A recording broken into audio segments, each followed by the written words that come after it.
Now, Obama, far from defending rights, of course, has used the National Espionage Act of 1917 more than any other president combined.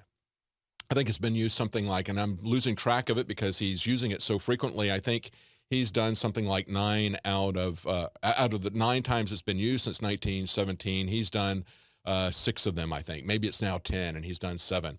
One of the people that has drawn the ire of the administration is James Risen of the New York Times.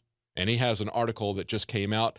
Before the shooting in Iraq, we had a warning about Blackwater. And of course, we have that article up as well as a link to it on Infowars.com. Blackwater threatened to kill State Department officials in Iraq.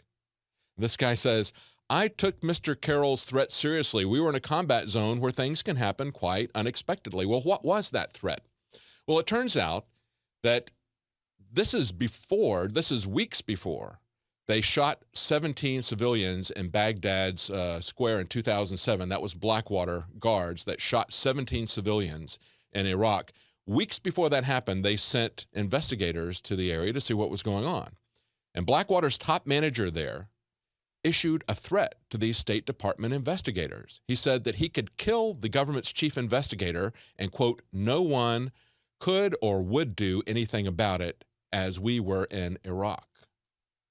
Now, the American embassy officials sided with Blackwater. So when this investigator from the State Department goes there, is threatened by Blackwater that he will kill him, and they go to the American embassy officials in Baghdad, they side with Blackwater. And this is a group that has gotten a contract at that time worth more than $1 billion.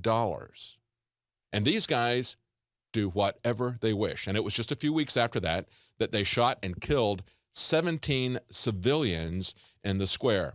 You talk about blowback, you talk about unintended consequences, and yet this is really what they want. They want continual war. They want to foment disruption and unrest everywhere. That's why we had what happened in Benghazi, giving weapons to these factions. Now, of course, you've got, just as we see here in this example, you do have people who are compartmentalized. They think they're doing the right thing. They want to do the right thing. And yet we see that when you've got an investigator who is trying to do the right thing, he's shut down by the American embassy. And he came back and said, it looks like these Blackwater contractors think that they're above the law. They see themselves as above the law. That clearly is true. It says they created an environment of liability and negligence. And as we saw just weeks after that, we had a massive massacre there in Iraq, which is still having repercussions. You think they're going to be able to keep Iraq under control? You think that they're going to be able to turn it into a democracy? Is that really our job to do that anyway? I don't think it is.